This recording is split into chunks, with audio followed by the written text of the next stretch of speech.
Assalamualaikum warahmatullahi wabarakatuh. Innal hamdalillah hamdan syakiran thayyiban mubarakan fihi kama yuhibbu rabbuna wa yarda.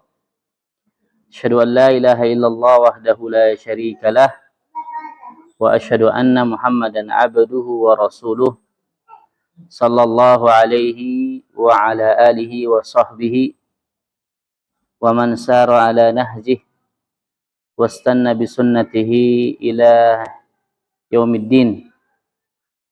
Qala Allah Ta'ala fi kitabihil karim wa huwa asdaqul qailin. A'udzu billahi minasyaitonir rajim. Ya ayyuhalladzina amanu taqullaha haqqa tuqatih wa la tamutunna illa wa antum muslimun. Wa qala ta'ala ya ayyuhalladzina amanu taqullaha wa qulu qawlan sadida yuslih lakum a'malakum wa yaghfir lakum dhunubakum wa may yuti'illaha wa rasulahu faqad faza fawzan 'azima. Amma ba'd, fa inna asdaqal hadithi kitabullah wa khairal huda huda Muhammad alaihi salatu wassalam wa syarrul umuri muhdatsatuha wa kullu muhdatsatin bid'ah wa kullu bid'atin dhalalah. Alhamdulillah, para ummahat yang berbahagia, ibu-ibu sekalian, semoga Allah merahmati dan memberkahi kita semua. Alhamdulillah, di kesempatan sore hari ini, sebelumnya kami mohon maafin ibu-ibu, kami terlambat ya, karena tadi infonya jam 5. Ya, ternyata ibu-ibu sudah alhamdulillah bersemangat hadir, sudah lebih cepat datang ke tempat ini. Mudah-mudahan kehadiran kita ini bisa menambah lipatan pahala yang Allah Subhanahu wa taala siapkan bagi kita semua yang mau hadir di majelis ilmu. Karena Nabi Shallallahu Alaihi Wasallam memberikan sebuah pujian, juga memberikan sebuah iming-iming gambaran bagi orang yang keluar dari rumahnya untuk menghadiri majelis ilmu. Karena hukum asalnya dalam agama, ibu-ibu itu tinggal di rumah, ya. Wa qarna fi buyutihinna, ya, tinggallah, menetaplah di dalam rumah-rumahnya.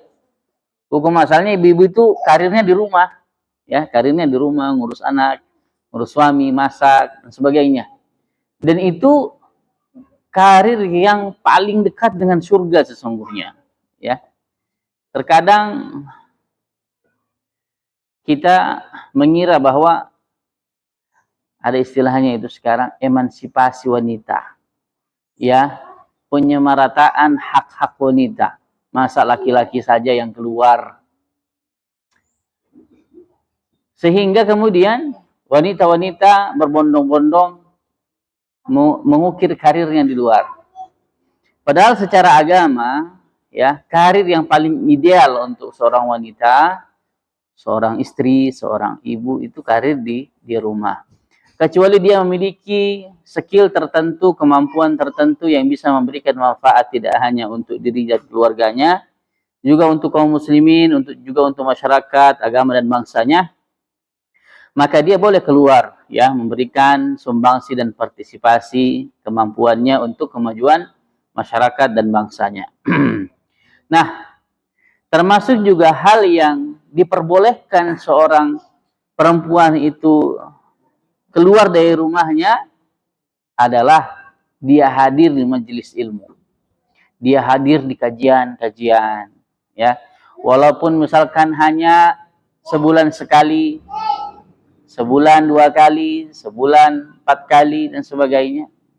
Maka itu baik, Dan seorang suami tidak layak untuk menahan istrinya untuk, oh enggak usah pergi ibu, ya enggak usah pergi, mending di rumah saja masak dan sebagainya. Idealnya suami juga mendorong, mendukung para istrinya untuk bisa mempelajari agama ini, ya, mempelajari agama ini. Berbeda dengan ilmu umum. Selain ilmu agama, terkadang kita berpikir, sudah bukan waktunya lagi saya belajar. Bukan waktunya lagi saya pusing-pusing mikirin pelajaran ini dan itu. Tapi kalau pelajaran agama, mau sudah nenek-nenek, ya, mau sudah jompo, sekalipun dia tetap punya kewajiban untuk mempelajarinya. Karena taruhlah misalkan nenek-nenek sudah renta, terus dia nggak paham tentang agama. Akhirnya ketika dia sakit, nggak tahu caranya sholat. Kan rentan sakit misalkan. Akhirnya dia baring aja di kamarnya. Ya, dia tidak tahu caranya tayamum.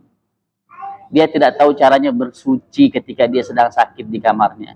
Akhirnya apa? Tidak sedikit orang-orang tua kita meninggal di atas kasurnya dalam kondisi dia tidak sholat selama sakitnya.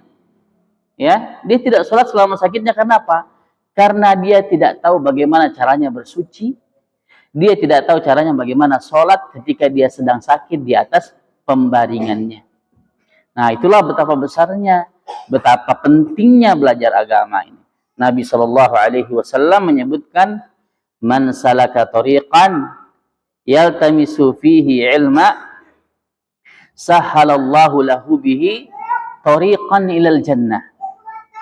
Barang siapa yang menempuh suatu jalan untuk mendapatkan ilmu agama, ibu-ibu sekalian, maka Allah akan memudahkan jalannya menuju surga. Ini mungkin saya pernah sampaikan juga, atau mungkin ustadz-ustadz lain pernah sampaikan sebuah hadis. Dibandingkan bapak-bapak, ibu-ibu itu lebih mudah, lebih gampang masuk surga. Ya enggak? Lebih mudah ibu-ibu daripada bapak-bapak. Tapi kenyataannya, kata Nabi SAW, penduduk neraka yang paling banyak siapa, ibu-ibu? Perempuan, kaum wanita. Ketika Nabi SAW diperlihatkan penduduk neraka, siapa yang paling banyak di sana? Kaum wanita. Padahal masuk surganya mereka itu paling mudah dibandingkan bapak-bapak, dibandingkan laki-laki. Seberapa mudah? Hadis Nabi SAW menyebutkan, idza shallat imra'atuhu khamsaha. Seorang perempuan apabila dia sholat 5 waktu,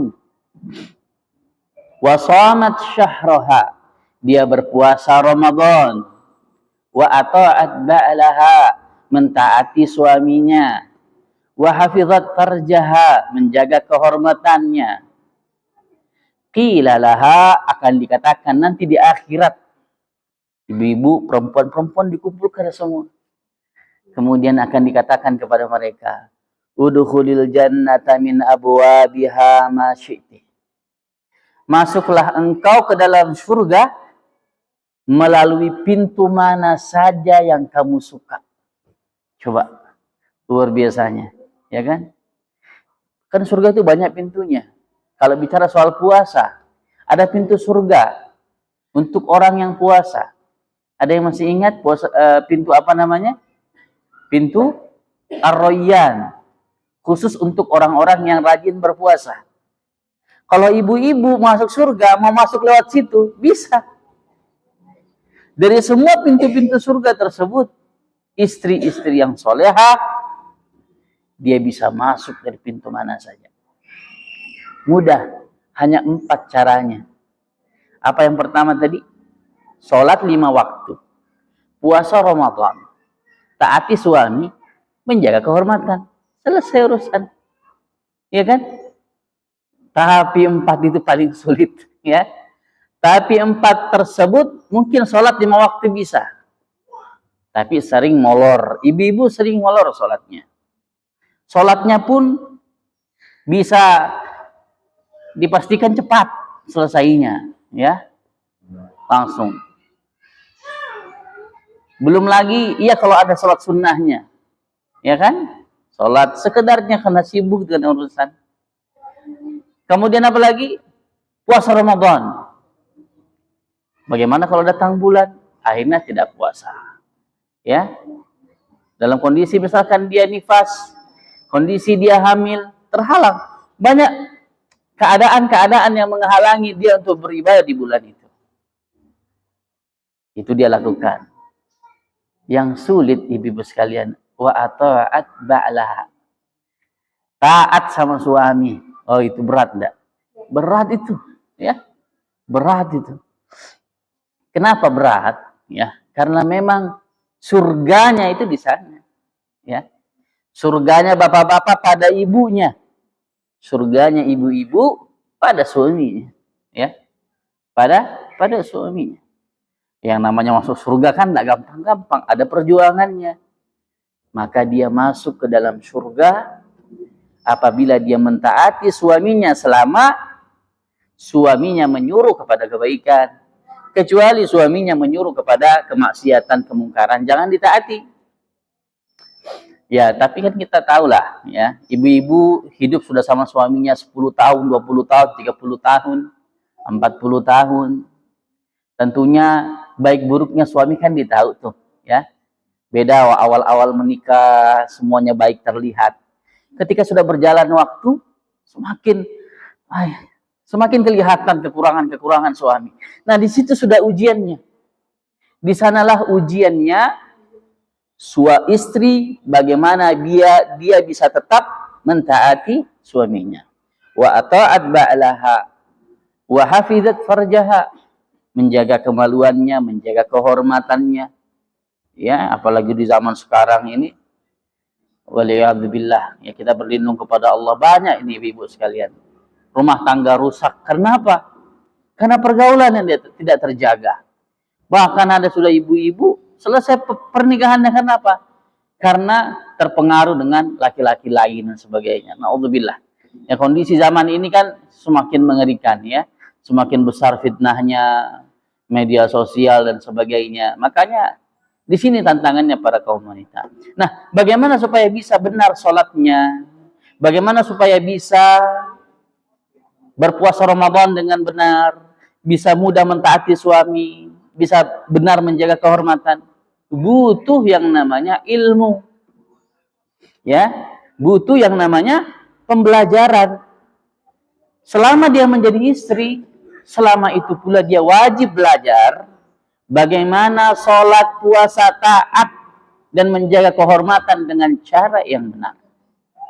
Nah, ibu-ibu yang dimuliakan oleh Allah Subhanahu wa Ta'ala, ini sebagai mukaddimahnya lah, ya.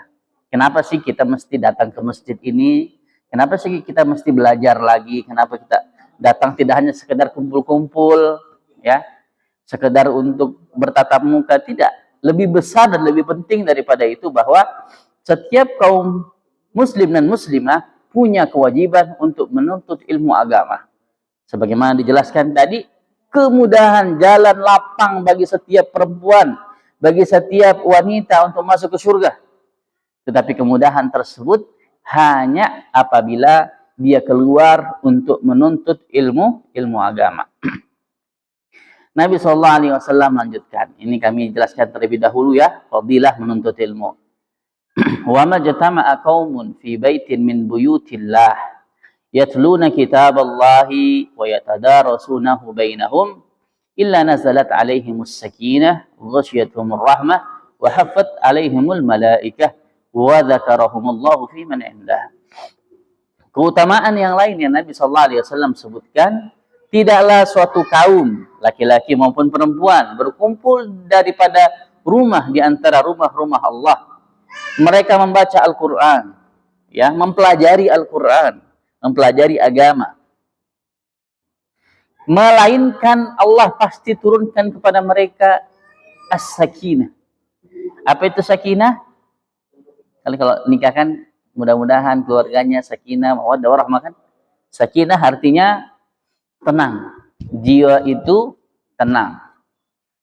Kalau mau mendapatkan ketenangan yang hakiki, inilah as-sakinah. Di mana kita bisa dapat as-sakinah? Yang pertama di majelis ilmu. Yang kedua di rumah. Rumah itu, makanya bahasa Arab rumah itu maskan. Maskanun. Jamaknya masakin. Kenapa disebut sebagai maskan? Karena dia merupakan tempat kita mendapatkan as-sakinah. Mendapatkan ketenangan. Bapak-bapak yang sibuk kerja di luar rumah, dia baru merasakan ketenangan yang sesungguhnya itu ketika dia masuk ke dalam rumahnya. Lihat istrinya yang soleha, yang jelita misalkan. Lihat anak-anaknya, ya. Maka dia tenang, terobati semua masalah-masalah hidupnya. Nah, persoalannya itu, ya, kalau suami datang tambah muram, tambah banyak masalah, istrinya tidak bisa menjadi obat ketenangannya. Maka wajib bagi ibu-ibu ini untuk menjadi figur, menjadi sosok yang bisa menjadi obat ketenangan bagi anak-anak dan suaminya. Salah satu caranya adalah hadir di majelis ilmu. Allah turunkan ketenangan kepada kita dan ketenangan tersebut kita bawa ke dalam rumah kita. Illa nazalat alaihimus sakinah wa ghasyiyatuhumur rahmah. Allah liputi kita dengan rahmatnya. Wa haffat alaihimul malaikah. Demikian pula Allah akan datangkan malaikat kepada kita, ya. Kita ini ditutupi, ya. Kita didatangi, didoakan oleh para malaikat. Insyaallah majelis kita ini insyaallah hadir keberadaan malaikat mendoakan kita. Bahkan kata Nabi sallallahu alaihi wasallam, wa dzakarahumullahu fi man 'indah. Hebatnya orang yang rajin menuntut ilmu itu. Mungkin di dunia dia tidak terkenal, tapi namanya ibu-ibu ya, namanya orang-orang yang hadir di majelis ilmu itu viral, ya, viral di langit. Maksudnya viral apa? Allah sebutkan namanya isi ibu fulana, rajin loh menuntut ilmu. Allah sebutkan di hadapan para malaikat. Allah sebutkan di hadapan orang-orang yang berada di sisi Allah Subhanahu wa taala. Sehingga tidak penting kita itu terkenal di dunia. Yang penting nama kita terkenal di sisi Allah Subhanahu wa taala. Ini keutamaan besar menuntut ilmu agama, ibu-ibu sekalian. Maka tema pembahasan kita menghadapi bulan suci Ramadan adalah tema tentang apa peran-peran para ibu-ibu ketika berjumpa dengan bulan suci Ramadan. Kita berbicara peran, ya. Jadi peran di sini adalah apa yang dia berikan, ya. Apa yang mesti dia lakukan agar kemudian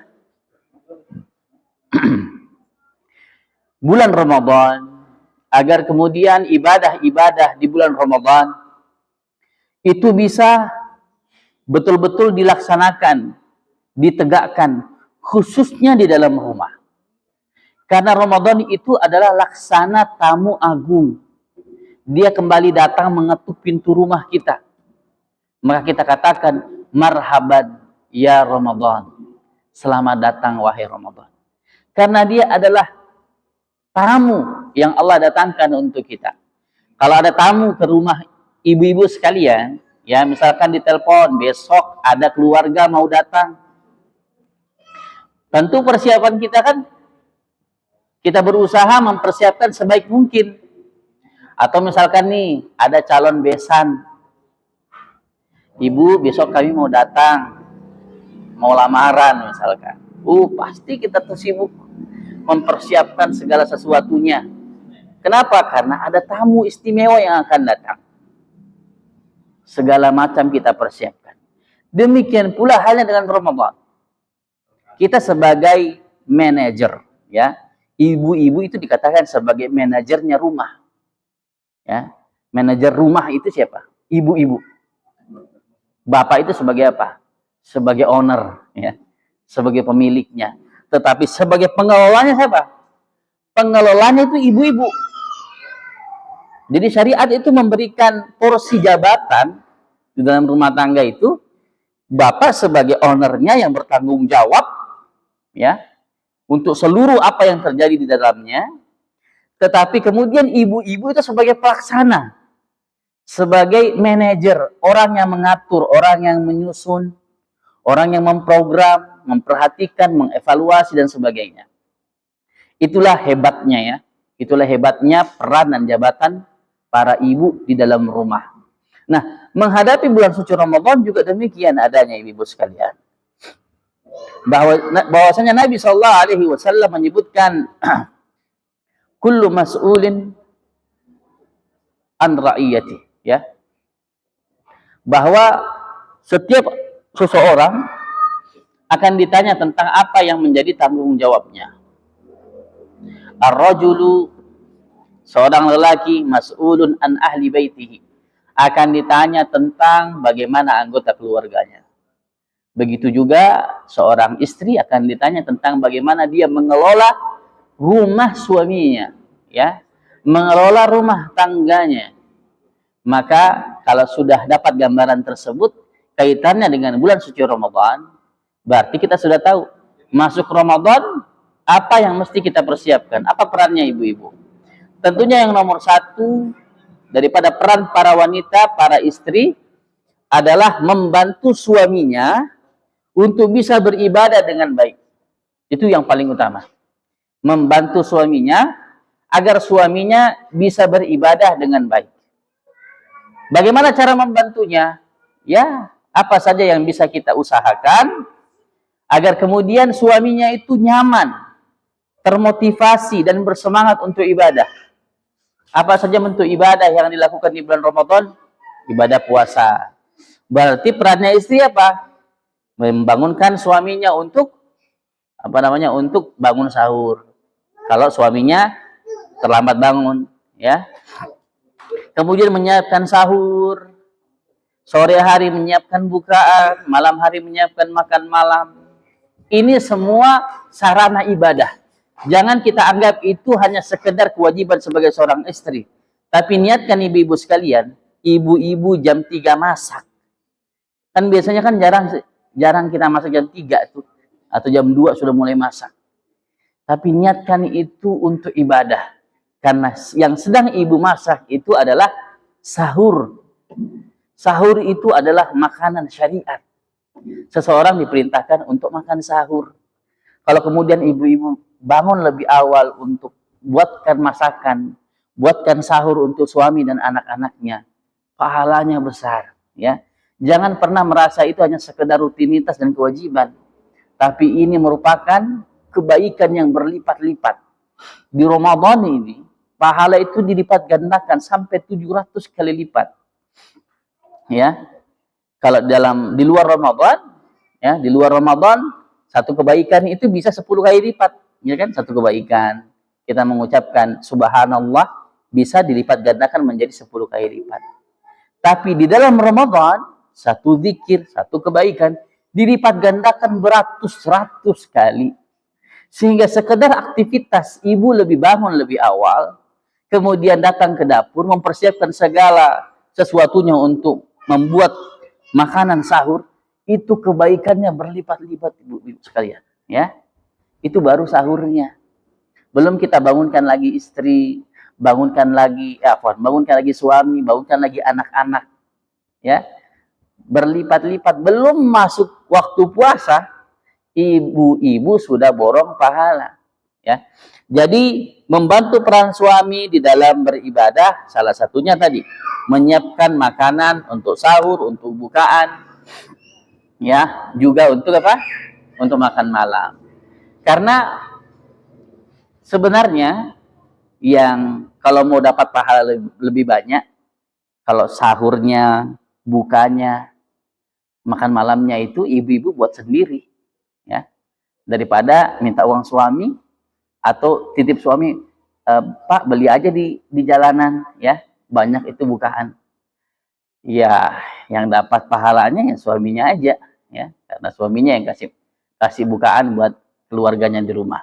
Tapi kalau istrinya yang buatkan makan malam, buatkan bukaan, itu pasti akan lebih banyak lagi pahala-pahala yang akan didapatkannya. Jadi ini peluang pahala yang harus kita lihat secerdas mungkin. Ibu-ibu melihat bahwa hanya sebulan waktu saya untuk kemudian mengumpulkan lebih banyak kebaikan-kebaikan, dan ini merupakan perwujudan daripada bentuk ketaatan seorang istri kepada kepada suaminya. Selain itu, yang mesti diperhatikan juga adalah bagaimana para ibu itu mengingatkan suaminya apabila suaminya sudah mulai kendor ibadahnya. Ya kan, ibu-ibu tahulah kualitas kesolehannya suami masing-masing kan ya. Pasti kita tahu. Ya, ada suaminya yang luar biasa kesolehannya, ada yang setengah-setengah, ada yang soleh nanti waktu Ramadan saja. Kalau biasanya yang baiknya waktu Ramadan itu biasanya hanya sebentar. Habis itu kehabisan bensin dia. Maka di sini perannya istri, ya. Perannya istri. Anggaplah suami, ya. Suami itu seperti kendaraan ya, bermotor, kendaraan ibu dan suaminya naik motor tuh. Di Ramadan kita itu dituntut untuk ngebut bawa motor. Supaya apa? Supaya banyak dapat pahala yang kita raih. Pahala bisa diibaratkan seperti jarak, ya. Semakin banyak jarak yang kita tempuh melalui motor itu, semakin banyak pahalanya. Tapi kalau kita tidak mempersiapkan Ramadan, motornya jalannya lambat, bensinnya juga setengah, ya. Bensinnya cuma setengah saja. Makanya perannya ibu-ibu itu mendukung suaminya agar kemudian motor yang berjalan di dalam perjalanan Ramadan bisa berjalan kencang dan penuh bensinnya, ya, penuh bahan bakarnya. Karena kebanyakan orang kalau tidak mempersiapkan Ramadan dengan baik, kehabisan bahan bakar setelah 3 hari. Semangat Ramadannya cuma 3 hari.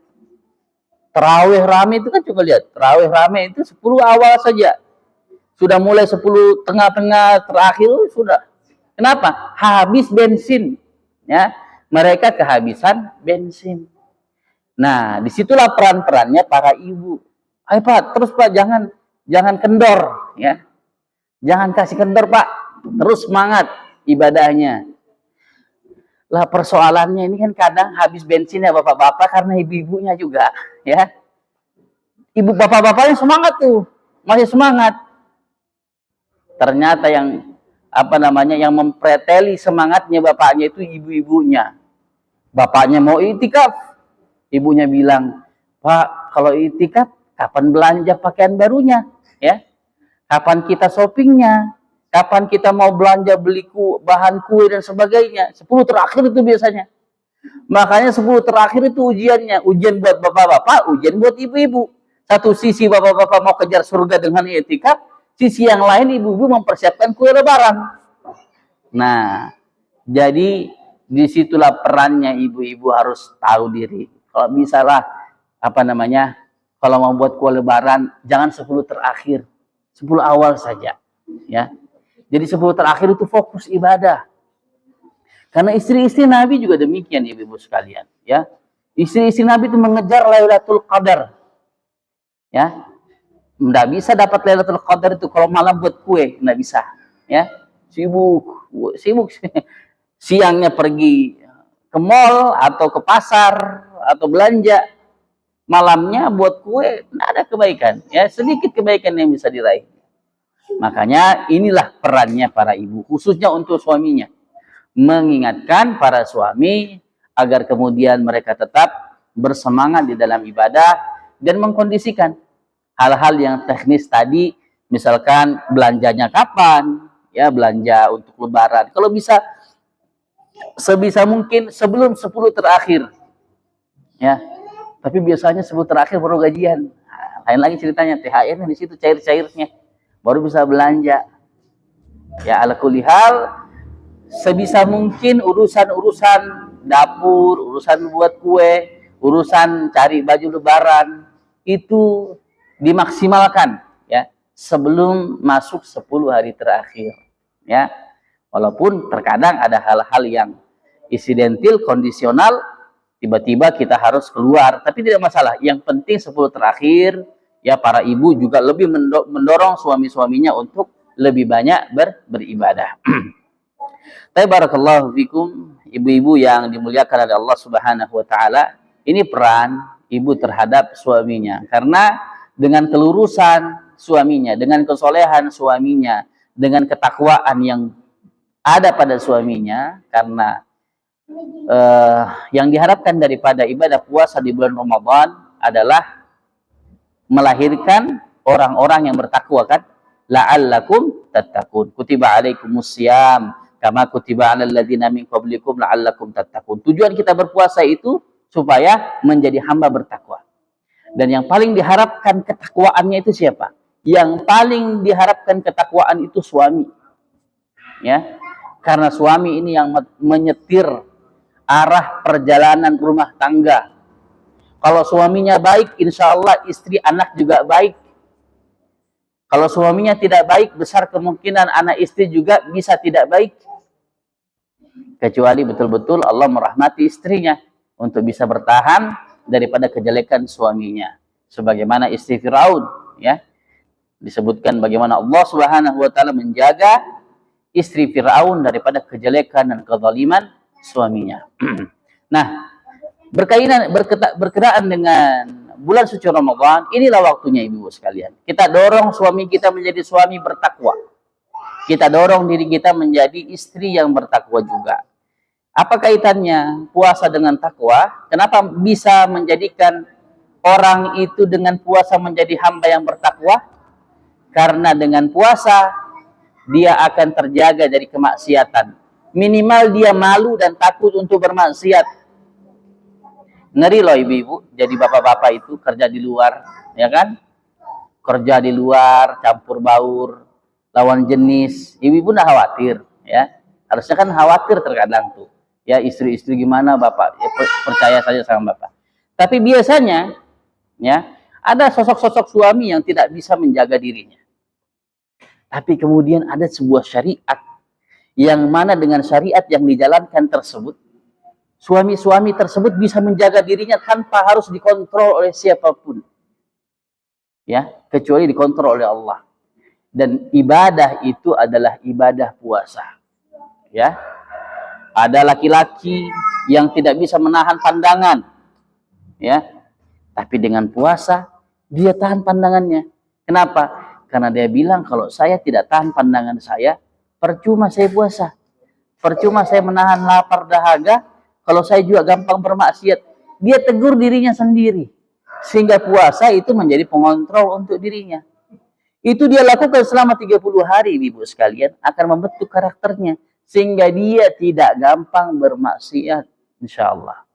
Sehingga dengan itu, jadilah dia sosok pribadi yang bertakwa. Juga demikian ada dengan kita para ibu-ibu juga demikian. Ibu-ibu dengan puasa akhirnya tertahan lisannya. Penyakitnya ibu-ibu itu di mana? Di lisannya. Pernah suatu ketika di zaman Nabi SAW, ibu ya, ada seseorang menceritakan kepada Nabi SAW, di kampung sebelah ada ibu-ibu yang luar biasa solehahnya, suka membantu, suka puasa, sedekah, terkenal dengan kebaikannya. Tapi mohon maaf, dia punya satu kejelekan. Apa kejelekannya? Dia suka menyakiti saudaranya dengan lisannya. Ya. Kan ada tuh orang tuh, dia gampang bantu, tapi ngeri juga omongannya, tajam juga, ya kan? Tajam juga omongannya. Apa kata Nabi SAW tentang wanita seperti itu? Amahiyya finnar. Perempuan tadi tempatnya di neraka. Lah, padahal diceritakan dia rajin sholat, rajin qiyamul lail, rajin puasa, rajin bersedekah. Tapi karena suka menyakiti perasaan saudaranya dengan lisannya, saudaranya di sini maksudnya tetangganya, orang lain, keluarganya, ya. Nabi SAW katakan dia masuk neraka. Ternyata ibadah-ibadah puasa, tahajud, sedekah tidak bisa menolong dirinya dari neraka karena lisannya. Makanya kata Nabi SAW, man lam yada' qaula zur. Ya, siapa yang tidak bisa meninggalkan perkataan dusta, mencaci maki, berkata jelek, bertengkar saat puasa, falaysa lillahi hajah ayyadha'a ta'amahu wa syarbahu. Maka Allah tidak butuh dengan puasa. Allah tidak butuh dengan dahaga dan laparnya, walaupun dia berpuasa. Tapi kalau masih begini mulutnya, masih tajam, istilahnya masih bocor mulutnya, ya, tidak ada manfaat kita menahan lapar dahaga. Jadi intinya apa? Supaya puasa kita itu bermanfaat, puasakan lisan kita dari ngomong yang tidak benar, ya, dari gosip, menggibah dan sebagainya, ya. Nah, kalau sudah satu hari nih, alhamdulillah, hari ini saya tidak menggosip loh ibu-ibu, misalkan. Hari ini kan tidak cuma sehari, ada 30 hari. 30 hari kita setiap sore ketemu sama ibu-ibu. Kan biasanya terpancing tuh untuk bicarakan hal-hal yang sensitif. Oh ya ini ibu-ibu begini-begini. Tapi kita kan sedang puasa nih. Jadi jangan bicara seperti itu. Terlatih 30 hari dia tidak ngomong yang sembarangan, akhirnya jadilah dia pribadi yang baru, ya. Itulah yang disebut dengan mencetak ketakwaan di dalam diri, ya, terjaga daripada kemaksiatan dengan puasa tersebut. Nah, barakallahu fikum. Nah, ibu-ibu yang dimuliakan oleh Allah Subhanahu wa taala, inilah peran puasa, ya. Inilah peran ibu-ibu memberikan perbaikan untuk dirinya sendiri, menolong suaminya untuk beribadah, dan yang bagian terakhir adalah bagaimana dia bisa menjadi teladan dan pendidik bagi anaknya. Nah, ini yang terakhir.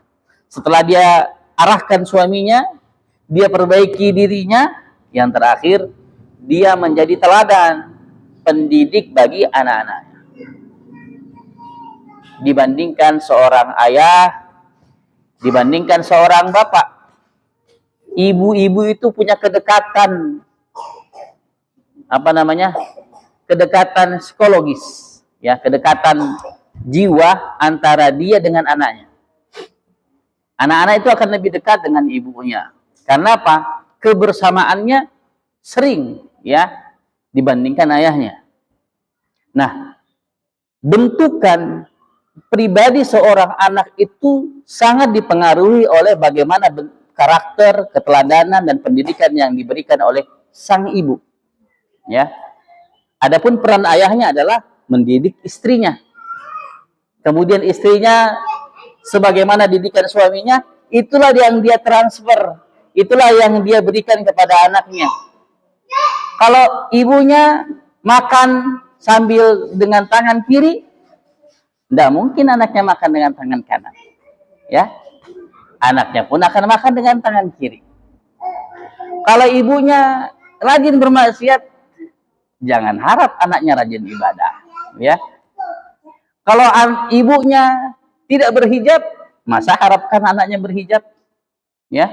Kecuali kalau ke TPA saja, kan ada tuh ibu-ibu datang ke TPA, dia tidak berhijab, anaknya cantik dengan hijabnya. Akhirnya tidak ada keteladanan yang didapatkan oleh anak-anak. Mumpung Ramadan ini, ya, mumpung Ramadan, waktunya untuk memperbaiki diri, istilahnya waktunya untuk berhijrah. Berhijrah dari yang tidak baik kepada sesuatu yang baik, berhijrah daripada kebiasaan lama yang buruk, ya, kepada kebiasaan-kebiasaan yang baru, kebiasaan-kebiasaan yang baik, ya. Yang belum berhijab, perbaiki hijabnya di bulan Ramadan. Mulai berhijab di bulan Ramadan. Yang belum baik hijabnya, diperbaiki lagi di bulan Ramadan. Kenapa? Karena kalau kita itu memperbaiki diri di bulan Ramadan, orang-orang itu tidak terlalu, bahasanya sekarang itu, tidak terlalu nyinyir. Ya. Kenapa? Karena oh ya kan nuansa Ramadan nih. Kan ada orang tuh nanti Ramadan baru dia berhijab. Ya, nanti dia berhijab, atau pas waktu mau umroh dia hijab, pulang dari umroh lepas lagi hijabnya. Nah, kondisi-kondisi demikian itu mendukung bagi kita untuk memperbaiki diri, ya. Maka karena orang juga tidak terlalu banyak yang komen, ya, saat kita memperbaiki diri di Ramadan, kesempatan bagi para ibu untuk memperbaiki dirinya agar bisa menjadi teladan bagi anak-anaknya, ya. Karena keteladanan itu terkadang lebih efektif daripada nasihat. Ya, terkadang lebih efektif daripada nasihat. Karena tidak semua ibu-ibu itu pandai memberikan nasihat. Tidak semua ibu-ibu pandai untuk memberitahu, ya. Tetapi dengan sikapnya, dengan penampilannya, dengan perilakunya, dengan tindak tanduknya, dengan akhlaknya, itu yang diperhatikan oleh anaknya. Luar biasa ibu saya, tutur katanya baik, ibadahnya bagus, ya, rajin memberi dan sebagainya. maka itu yang dicontoh oleh anak-anak kita. Walaupun kita tidak banyak memberikan, nak kamu harus begini, nak engkau harus begini, nak engkau harus begini. Tapi kita menjalankan semua kebaikan-kebaikan tersebut, khususnya di Ramadan, maka anak-anak akan melihat, oh ternyata ibu saya mengajarkan yang demikian, ibu saya mengajarkan, mencontohkan hal-hal kebaikan. Nah, inilah yang menjadi peran seorang ibu terhadap anaknya, khususnya di bulan suci Ramadan, ya. Bagaimana ibu-ibu bisa menjadi teladan? Apa yang harus diteladani? Yang paling pertama yang harus diteladani oleh anak-anak dari kita adalah ibadahnya, ya. Adalah ibadahnya. Ku anfusakum ahlikum nara, itu berlaku untuk seorang suami, juga berlaku untuk seorang istri. Bagaimana dia menjaga dirinya dan pasangannya, suaminya dan anaknya daripada siksa api neraka, dia harus perbaiki ibadahnya, ya. Salah satunya adalah yang pertama dijaga sholatnya. Sholatnya lebih di awal waktu. Kalau perlu misalkan ada anak perempuannya, nah yuk sholat jamaah sama ibu, ya. Jangan biarkan anak-anak tidak sholat. Demikian pula puasanya, ya.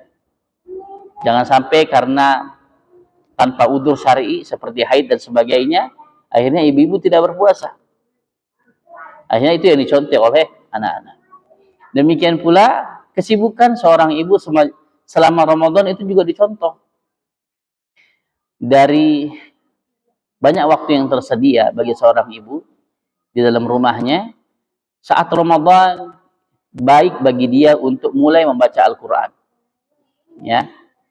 Baik bagi dia untuk memberikan contoh kepada anaknya untuk membaca Al-Quran. Mungkin selama ini kita jarang pegang Al-Quran, maka kesempatan ini ibu-ibu pegang Al-Qurannya, ajak anak-anak, ayo nak ngaji, ya. Kalaupun tidak TPA, ngaji yang sudah baca Al-Quran, silakan baca Al-Qurannya. Daripada kemudian anak-anak lihat kita, ibu-ibu suruh anak-anak TPA, terus ibunya ngapain? Pegang HP-nya. Sudah selesai pekerjaan dapur, main HP. Ya. Kan itu penyakitnya sekarang. Bahwa bapak ibu-ibu main HP. Habis waktunya dengan HP-nya. Buka Instagram 1 jam. Buka Facebook lagi 1 jam. Buka TikTok lagi 1 jam. Habis waktunya. Pokoknya di situ-situ aja. Di situ-situ aja. Ya. Selesai lagi kerjaan sedikit, mulai lagi pegang HP-nya.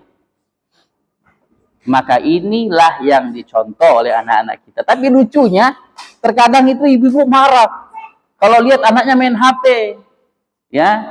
Marah kalau sedikit-sedikit anaknya rewel, pinjam HP, minta HP, ya. Marah. Padahal dia tidak berkaca pada dirinya bahwa dia sering juga, ya, tidak memperhatikan hak-hak anaknya hanya karena dia bermain HP. Maka bagaimana minimal anak kita itu punya kenangan, dia punya gambaran, memori tertanam di kepalanya itu bahwa ibu saya tidak hanya main HP, tapi juga dia membaca Al-Quran, ya. Tapi juga dia pernah membaca Al-Quran. Jadi kalau ditanya, ibumu dulu ngapain? Saya sih pernah lihat ibu saya baca Quran. Alhamdulillah, ya. Berarti ada teladan yang baik dari kita kepada anak-anak kita. Nah, jadi ini keteladanan, ya, yang mesti kita berikan kepada mereka. Termasuk juga diantaranya adalah memberikan nasihat. Tadi katakan kalau kita tidak pandai memberikan nasihat, minimal kita memberikan teladan baik. Tapi kalau kita bisa memberikan nasihat, maka itu lebih baik lagi dan akan menyempurnakan kita di dalam mengarahkan dan membentuk anak-anak kita menjadi anak yang soleh-solehah. Dan itu kita maksimalkan benar di bulan suci Ramadan ini, ya. Memberikan nasihat kepada mereka. Tapi itu semua harus betul-betul dibekali dengan ilmu, ya. Memberikan teladan juga harus dengan ilmu. Memberikan nasihat kepada anak-anak juga harus dengan ilmu. Demikian pula juga memperbaiki diri kita selama Ramadan, semua butuh dengan ilmu.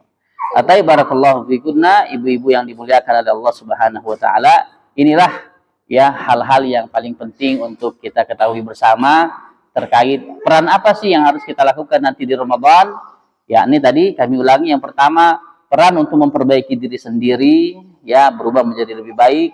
kemudian peran untuk mendukung ibadah suaminya, ya, agar suami menjadi suami yang bertakwa, menjadi suami yang lurus, menjadi suami yang bertanggung jawab. Kemudian juga peran di dalam mendidik anak-anak kita menjadi anak-anak yang soleh. Kesempatan Ramadan untuk memperbaiki itu semua, kesempatan Ramadan untuk memperbaiki diri kita, suami kita, dan anak-anak kita. Kalau di Ramadan saja, ini untuk diingat, kalau di Ramadan saja kita tidak mampu memperbaiki diri, suami, dan anak-anak kita, kita tunggu bulan kapan lagi? Ya, kapan lagi kita menunggu 1 bulan yang di sana kita bisa memperbaiki diri? Maka inilah waktunya, Ramadanlah waktunya untuk kita semua memperbaiki diri-diri kita semua.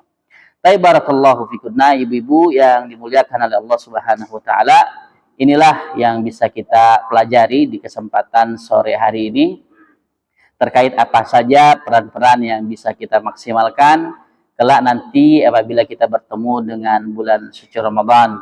Ya, masih ada waktu beberapa hari ke depan untuk mempersiapkan diri kita, dan sebaik-baik bekal menghadapi sebuah ibadah adalah dengan bekal ilmu. Mungkin kesempatan kita, forum kita ini, majelis kita tidak cukup untuk menjelaskan semua hukum-hukum puasa, ya. Tetapi kita sebagai seorang muslim dan muslimah dituntut untuk terus aktif belajar, ya. Sekarang semua orang hampir punya HP, ya. Hampir semua bisa mengakses ilmu dari informasi internet. Cari di sana, ya, belajar, rajin lihat-lihat hukum-hukum puasa. Apalagi banyak kaitan hukum-hukum puasa ini dengan berkaitan dengan hukum-hukum khusus wanita, ya. Hukum khusus wanita. Pelajari dengan benar. Jangan sampai kita masuk Ramadan dalam keadaan buta, dalam keadaan jahil, tidak tahu tentang hukum-hukum yang terdapat padanya. Maka kesempurnaan puasa kita akan kita raih apabila kita membekali diri kita dengan ilmu-ilmu tersebut. Taib, inilah yang bisa kita pelajari pada kesempatan di sore hari ini. Mungkin dari pembahasan ini ada yang ingin didiskusikan, ya. Kami beri kesempatan ibu-ibu sekalian, barangkali ada yang ingin bertanya terkait dengan apa yang sudah kita bahas tadi, dan juga terkait dengan sedikit tentang hukum-hukum puasa yang ingin disampaikan. Demikian, wallahu a'lam bishawab, wassallallahu ala nabiyina Muhammad. Tafadhal. Ya, silakan. Ustaz, tadi di awal Ustaz menjelaskan bahwa mudah untuk seorang wanita itu surga kan, hanya dengan 4. Ustaz tadi mengatakan mudah. Nah, kata mudah itu memang berasal dari hadis asli dari Rasul, atau memang itu Ustaz sendiri yang mengatakan mudah? Karena begini Ustaz, pada prakteknya memang untuk sholat, puasa, dan menjaga kehormatan itu mudah. Mungkin untuk laki-laki juga mudah untuk melakukan sholat, bisa menjaga sholatnya. Untuk puasa juga bisa menjaga sholatnya. Untuk menjaga kehormatan juga mudah, bisa untuk para laki-laki. Tapi kenapa surga itu kok dimudahkan dengan 4 itu hanya untuk wanita? Berarti di situ ada sesuatu yang mahal sebenarnya. Kalau itu menurut diri saya, maaf ini karena saya kurang ilmu, makanya saya bertanya seperti ini. Begini Ustaz, surga itu mahal menurut saya. Tidak semua orang mudah untuk mendapatkan surga. Bahkan sampai orang itu banyak yang berlomba-lomba untuk mengejar surga. Kenapa Allah kenapa di dalam hadis ini mengatakan bahwa mudah untuk seorang wanita? Hanya dengan 4 dari itu ada sesuatu yang mahal. Dan menurut saya, karena saya seorang istri, di situ mahalnya adalah sebagai taat pada suami. Taat itu nggak mudah menurut diri saya yang sudah mempraktekkan. Karena sifat suami itu nggak sama, dan keimanan seorang suami itu nggak sama. Tapi seorang wanita itu dituntut sama, harus tetap taat. Mau suami itu berilmu, mau suami itu tidak berilmu, mau suami itu bertakwa, mau suami itu tidak bertakwa, kewajibannya tetap sama untuk seorang wanita. Nah, jadi di sini saya mau menjelaskan untuk Ustaz. Kata taat ini sebenarnya mudah apa enggak sih, atau itu hanya pemikiran saya saja? Ya. Baik, Masya Allah, pertanyaan yang bagus. Pernyataan tentang mudahnya itu tidak diambil dari hadis itu, ya. Hadis itu hanya menjelaskan tentang 4 cara yang dengan 4 perkara tersebut seorang wanita sudah bisa masuk surga tidak hanya masuk surga, tapi masuk surga dari pintu mana saja. Adapun istilah mudah itu berdasar daripada kaidah-kaidah agama dan hadis-hadis Nabi Sallallahu Alaihi Wasallam bahwa agama itu dibangun di atas kemudahan, ya. Syariat agama itu dibangun di atas kemudahan. Maka terkait dengan mudahnya berdasarkan hadis tersebut, mudah apabila dibandingkan dengan beban syariat yang harus ditanggung oleh seorang suami untuk masuk surga. Jadi kalau dikomparasi atau dibandingkan antara istri dan suami, untuk masuk surga yang ditempuh oleh istri sebenarnya lebih mudah, hanya 4. Ya, kalau suami tidak cukup 4, banyak, ya, lebih banyak tanggung jawabnya kepada istrinya, tanggung jawabnya kepada anaknya, tanggung jawab kepada dirinya, tanggung jawab kepada kedua orang tuanya. Jadi banyak. Jadi kalau dibandingkan dengan cara masuk surganya suami, istri itu lebih sedikit. Beban syariatnya lebih sedikit. Yang harus dia lakukan lebih sedikit. Makanya agama itu dibangun di atas kemudahan. Walaupun pada faktanya 4 dari sisi bilangan memang sedikit. Tetapi realitanya di dalam menjalankannya itu tidaklah semudah bilangannya. Ya, kata-kata mudah itu untuk memotivasi, ya, karena Rasulullah juga mengatakan agama dibangun di atas kemudahan untuk memotivasi kita agar kita mau beramal, sebab agama itu mudah sebenarnya, yang berat itu kemauan kita untuk melakukannya, ya. Makanya Rasulullah pakai kata-kata mudah supaya kita mau beramal. Demikian pula supaya wanita itu mau beramal, 4 perkara hanya disebutkan oleh Nabi Sallallahu Alaihi Wasallam, menunjukkan bahwa hanya sedikit loh syarat masuk surganya istri. Sholat 5 waktu, tidak ada sholat sunat disebutkan di situ, tidak ada sholat sunat. Sholat Ramadan, puasa Ramadan, tidak ada puasa sunnah di sana, ya kan? Rasulullah katakan sholat 5 waktu, tanpa rawatib, tanpa duha, tanpa qiyamul lail. Puasa Ramadan tanpa Senin Kamis, tanpa Ayyamul Bid, tanpa puasa Arafah, tanpa puasa Asyura, puasa Ramadan saja. Ya, taat suami. Nah, itu yang berat. Bahkan mungkin suami pun kalau berganti orang menjadi istri tidak akan mudah dia untuk bisa taat pada suami. Jadi menurut saya mungkin untuk suatu saat nanti kata-kata Ustaz itu bisa dirubah atau mungkin bisa dijelaskan bahwa ketaatan seorang wanita pada suami itu berat loh, Bu. Ya. Sampai Allah mengganjarkan sebuah surga. Mungkin bisa seperti itu karena saya nggak pernah mendengar seorang Ustaz yang menjelaskan tentang itu. Prakteknya Pak Ustaz berat dan sulit untuk seorang wanita taat pada suami. Ya, jadi tadi disebutkan tentang kemudahan dari sisi bilangan, ya, dari sisi ibadah yang harus dia lakukan. Jadi tidak banyak. Kalau laki-laki kan sulitnya apa? Sulit daripada beban berapa pekerjaan amalan yang harus dia lakukan. Dia tidak cukup sholat. Seorang laki-laki kan tidak cukup hanya sholat 5 waktu sekali sehari semalam. Dia juga harus sempurnakan dengan sholat sunnahnya, qobliyah, ba'diyah. Dia harus sempurnakan itu. Dia harus sempurnakan dengan tahajudnya. Jadi dari sisi jumlahnya, dari sisi beban syariat yang harus dia lakukan, suami lebih sulit, ya, dibandingkan wanita. Walaupun akhirnya di dalam penerapannya sulitnya wanita itu adalah faktor ketaatan. Tapi sebenarnya ketaatan kepada suami itu, jika seorang istri memiliki ilmu, tidak ada kesulitan untuk menghadapi persoalan itu, ya. Terkadang, ya, kesulitan untuk beramal karena kita kurang ilmunya, ya. Karena kita kurang ilmunya. Baik itu ilmu tentang keutamaan apa yang bisa diraih, ataupun ancaman apa yang akan bisa diperoleh jika kita mendurhakai suami. Banyak istri yang tidak taat pada suaminya karena faktor kejahilannya. Sekiranya setiap istri itu tahu keutamaan mentaati suaminya, dan sekiranya setiap istri itu mengetahui besarnya dosa mendurhakai suaminya, niscaya setiap istri pasti akan mudah mentaati suaminya. Makanya dikatakan tadi di sana pentingnya menuntut ilmu bagi seorang istri agar dia tahu 4 hal tersebut butuh ilmu. Tidak hanya sekedar bilang suaminya, "Bu, buatkan teh." Kemudian ibu buatkan teh. Kan tidak sesederhana itu kan di dalam kehidupan kan. Kalau lagi kita dongkol nih sama suami, kan buatkan teh aja sulit banget tuh, ya. Suami datang buat minum putih aja sulit. Kalau kita lagi marah, ya enggak? Tapi kalau ibu-ibu sudah mengilmui dengan benar, banyak sudah ibu-ibu dapat tentang keutamaan tersebut. Insya Allah itulah yang akan menyetir perasaan, karena perempuan kan pakai perasaan.